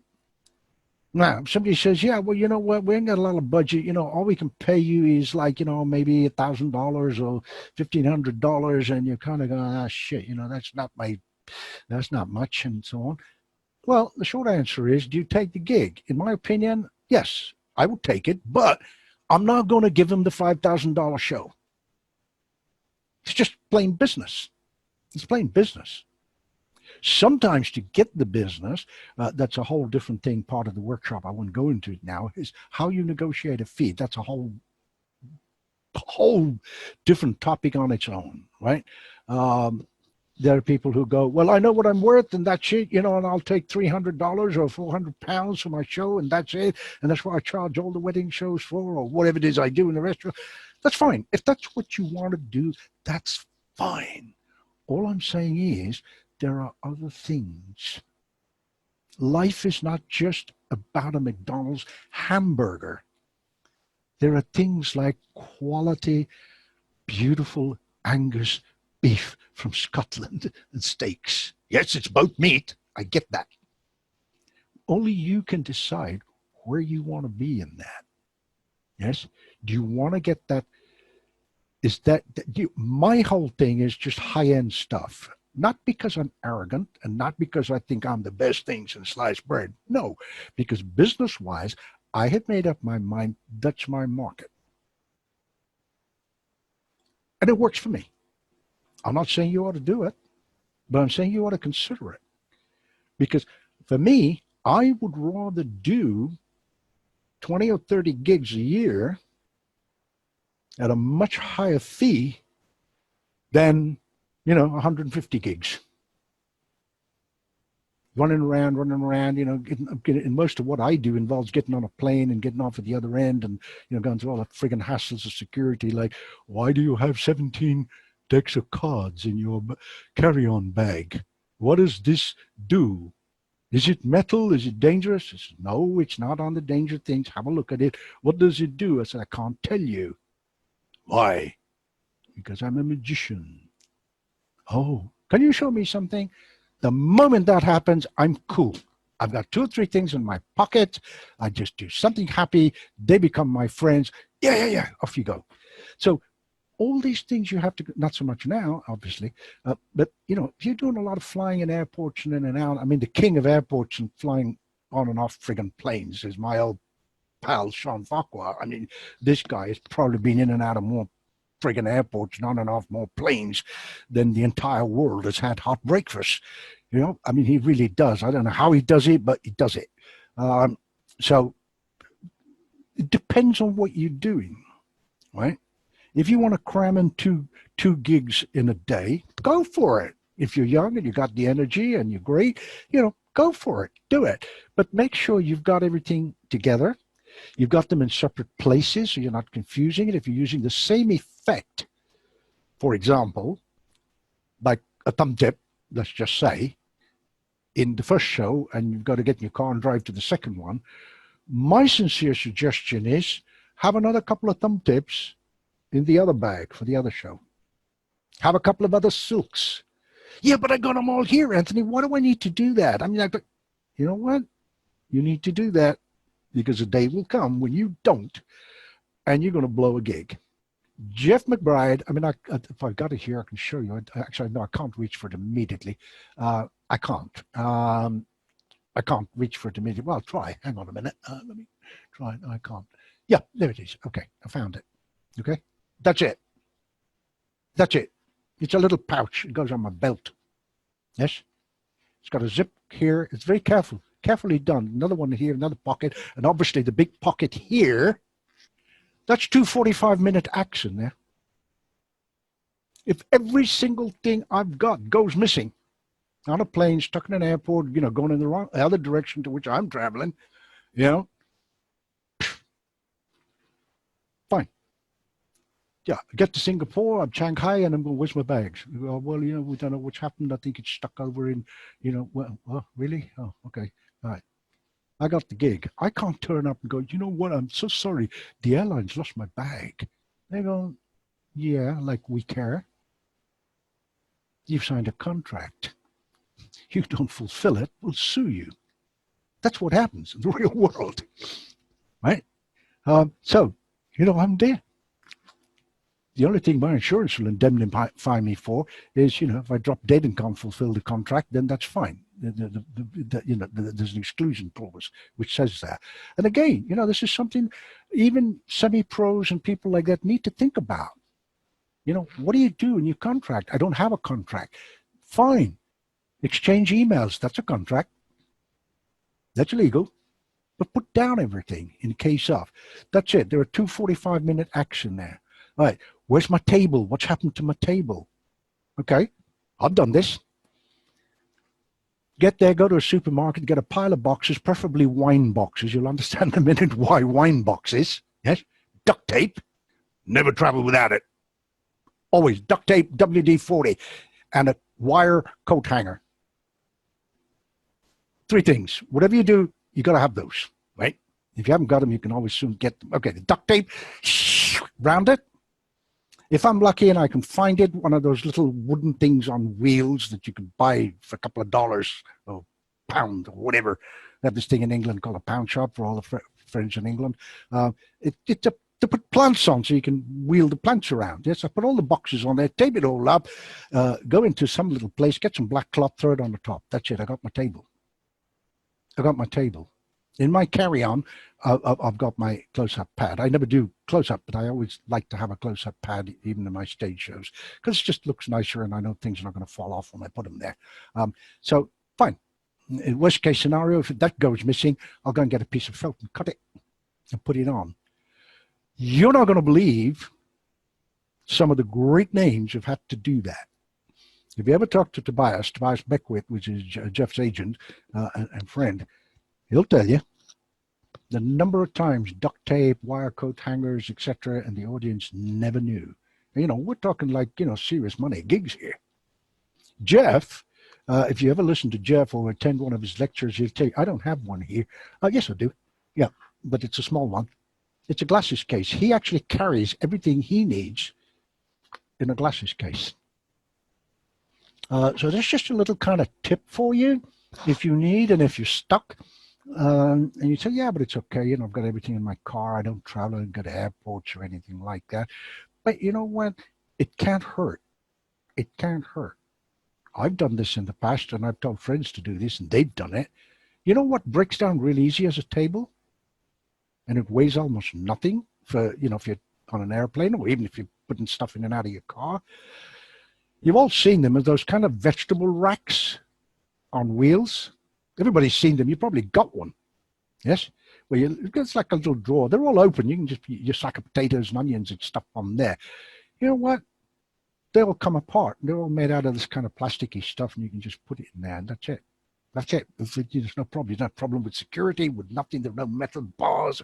If you need it, carrying a spare one of those if you're doing gigs from your car is always a good idea because you can put something on top of it, put a nice cloth on top, and you're done, and it looks the part. Now, I don't want to go on forever in a day here. I mean, I can because I'm passionate about this. I'm going to ask Jeff to talk about something very, very important briefly, because I know Jeff loves this as well, and he's been fantastic and lit and done sound for my shows and some great names at the Texas Association of Magicians, the SAM. He did one of my talk shows at the SAM with Phil Wilmot, who was one of my guests.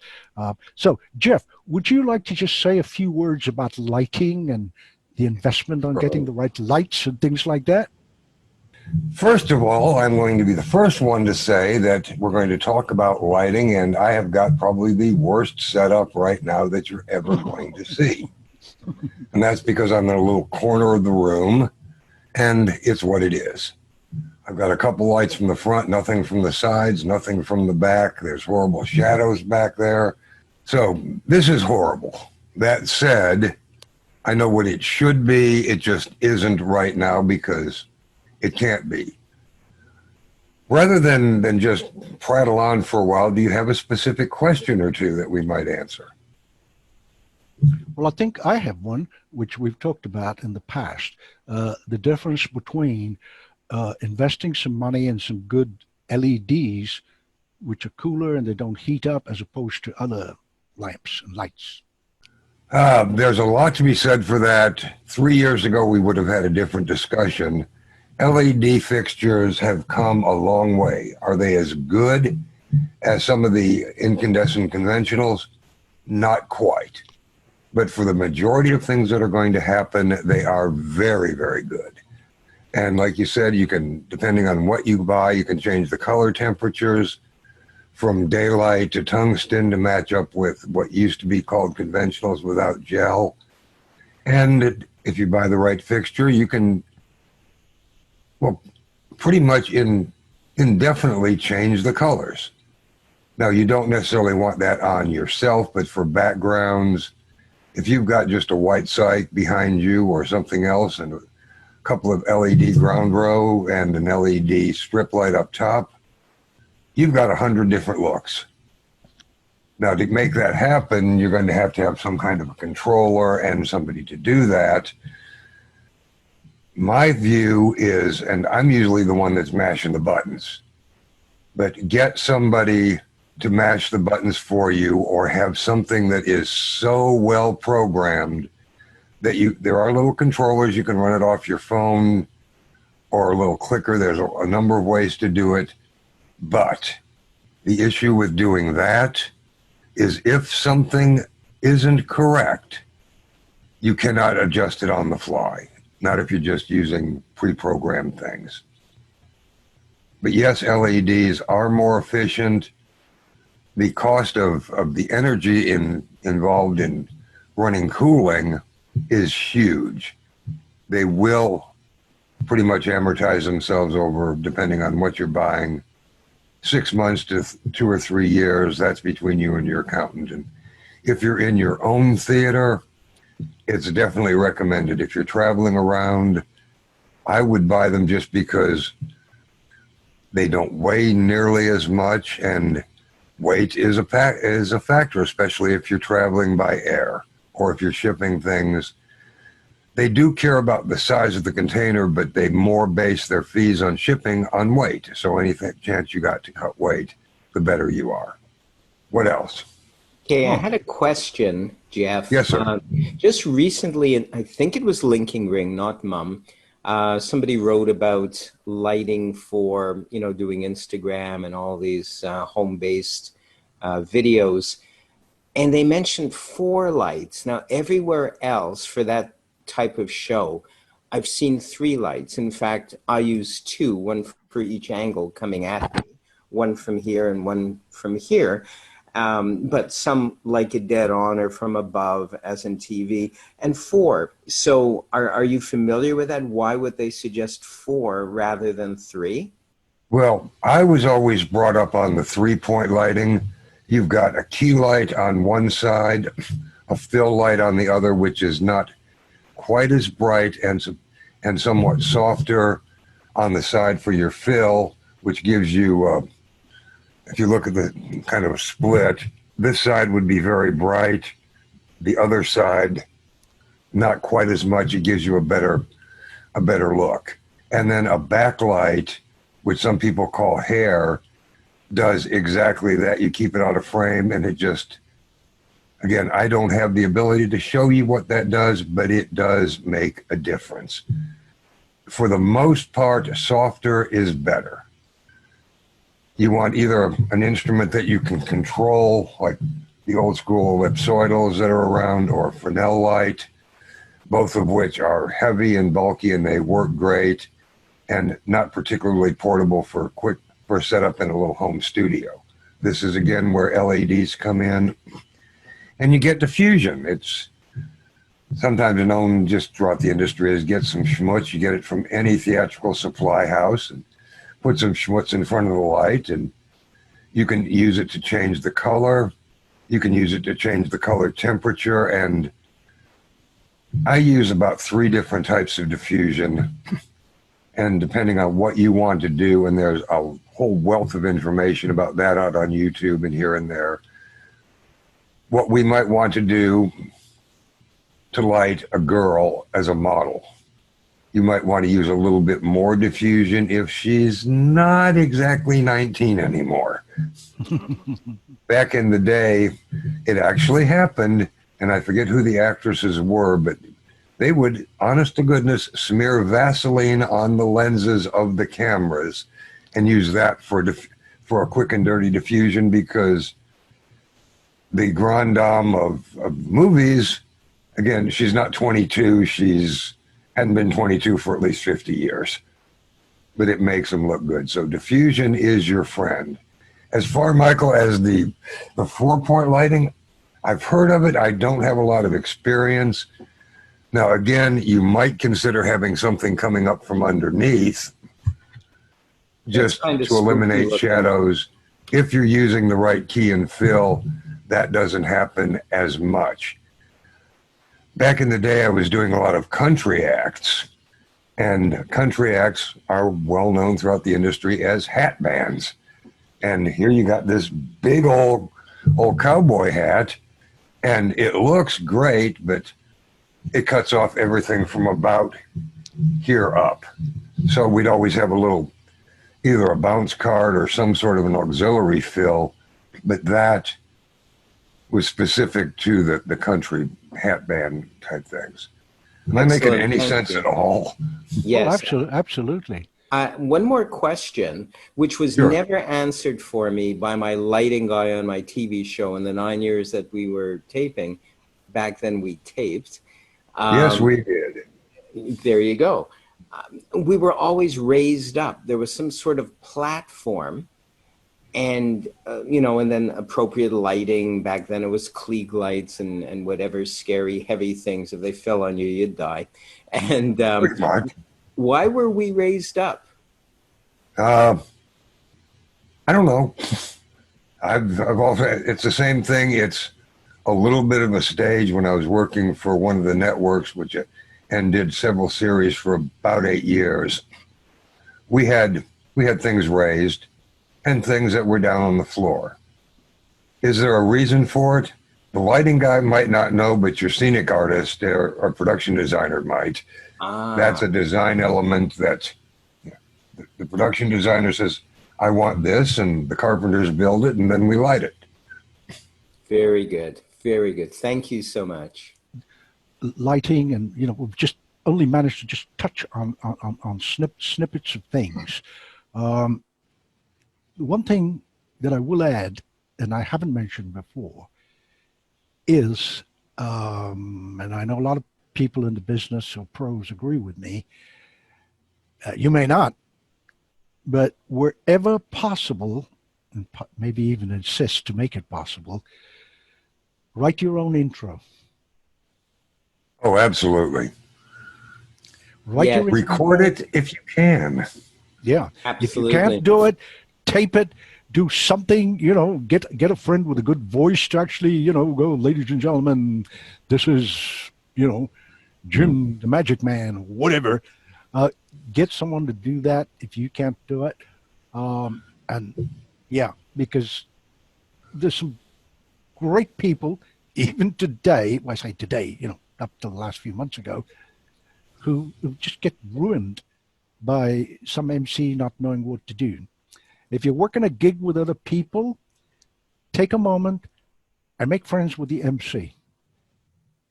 I don't mean, you Absolutely. you don't have to hug him and buy him 6 beers, but just go up, be pleasant, ask him what he wants before insisting on what you want. Yeah, usually a kiss and 2 beers will work. Then what I always do is go up and say, look, I have something prepared. Would it be okay if you wanted to look at it with me now or by yourself and ask me some questions? And, this is what happens. Oh, and here's my cue sheet. He goes, what? Wow. Oh, You're the first person who's done that. Yeah, exactly. Just clapping. Why? Because it makes my life simpler. I'm his friend now for life. I'm his new best friend. well, Because very often the MC, not in a TV studio, but on a stage somewhere, is where everybody goes to annoy, to kill, to stress out, to break his legs, because my mic doesn't work. It's break, and I need to get. And I asked for still water, and I've got bubbly water in my dress. talk to the stage manager. Yeah, talk to the stage. Sometimes the MC is the stage manager. Well, So in that case. that can happen. Yeah. If I can interject something, Please. just to get back to sound and lights, just and I cannot stress this enough, where you are on stage is going to look bad and not sound so good. If you're off stage, it's going to look horrible and sound worse. Trust your design team. You tell your designers, this is what I want, this is the concept, this is our artistic vision. Now, in the movies and in TV, mostly in the movies, there's what's called the second team. And you'll see it in the credits as stand in for Mr. So-and-so, stand in for Miss So-and-so. And it's somebody who is the same physical size, skin tone, and body shape. And they're brought in so that we can light things, set camera angles with somebody who looks an awful lot like the professional. If you have the luxury and the ability to get a second team stand-in to go up there and sort of stumble through your act, they don't have to do it, just be on where you're going to be. You can go yourself out into the audience during rehearsals and production and look at it. Don't, unless you're even David Copperfield and Lance Burton and all the guys, they know what they want, but they'll have a second team up there on stage. They'll go out and look at it and then trust their technical staff to make sure that it's done each way the same time, or the same way each time. Trust them, and don't be afraid to talk to the people. And when you were talking, Anthony, about giving a cue sheet to the TD or the MC or the stage manager, I don't know your show. Never seen it. Don't know a thing about you. We don't have any time for rehearsal. Now, this time tomorrow, I'll know your show because your performance was my rehearsal. So when you say, no, when I pull the silk out of the thumb tip to somebody who has no idea what we're talking about, he goes, okay. And then I'm going to do a zombie ball. Yeah, oh, cool. What's a zombie ball? Yeah. And things that to us are just so basic, so elementary. The technical people, unless they run magic shows on a regular basis through their venues, and there's very few of them, the guys are good. They're good at what they do. They're used to rehearsing with stage shows. They're used to kind of on the flying with rock and roll bands and don't have a clue to what we're doing. So as much help as you can give those guys, the better we are. Particularly if you're using thread. Yeah.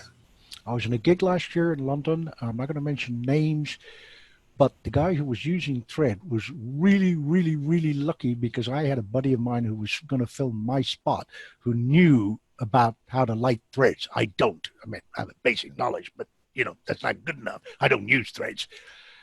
He was so lucky because he went up to him and he said, well, you've rigged this. You do realize you can see it. He went, no, never had trouble before. He said, go stand way back there and take a look. And he had never done that. He had never done that and always wondered why, the audiences were just doing polite golf claps because they could see something. Look at it yourself whenever possible. Yep. Obviously, it's easy to go out during rehearsals and teching and look at the set, look at the props, where they would sit, check for sight lines. Even if it's not a perfect double B team, second team person, just somebody to go stand there by the illusion behind your little table and just go to pretty much every seat in the house and get a camera. If you got to use your phone, record everything. Wow. Every time. No excuse not to. I mean, we've all got them. Nowadays, it's a piece of cake to do. Like the old days, God, it was hard work. The other thing, somebody may come back, and just as a little protect yourself and the CYA factor, somebody, especially in the I'm offended, who do I send the invoice to days, somebody's going to come back and said, well, Magic Mike said this, that, and the other. And he's, no, I didn't. Well, yes, he did. And then you just go, no, I didn't. And you play back the video, and you're off the hook. It doesn't have to be great quality. But that just covers you.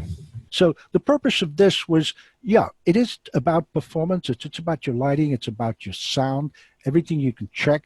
Should you use one of these when you're on stage? I don't know. That's up to you. I don't like them. I dislike them. I usually have a lapel mic. I have my own. I carry that everywhere. That's it. I know it's mine. And if you're using a lapel mic, take 2 sets of new batteries as well. Because 3 is better. In it, 3 is better. You're absolutely right.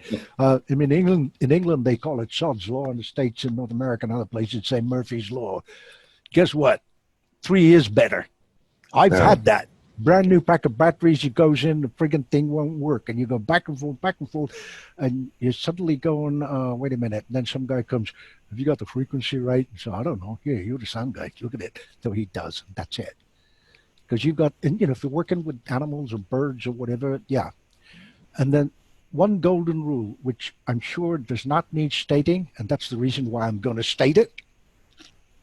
If you're sharing a dressing room or in a spot somewhere, it's side of the stage and the wings with other people, not necessarily magicians, because if you're there in a show and, you've got a juggler and you got somebody else doing something else, and I don't know, whatever it is they're doing,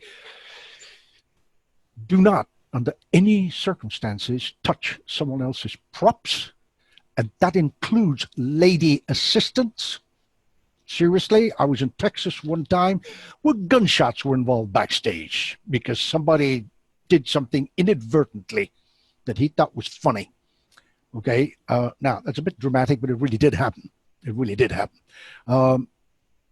And if you have to put your stuff somewhere while everybody else is, and you're like 4th down on the list or something, cover it, do whatever you can to protect your stuff.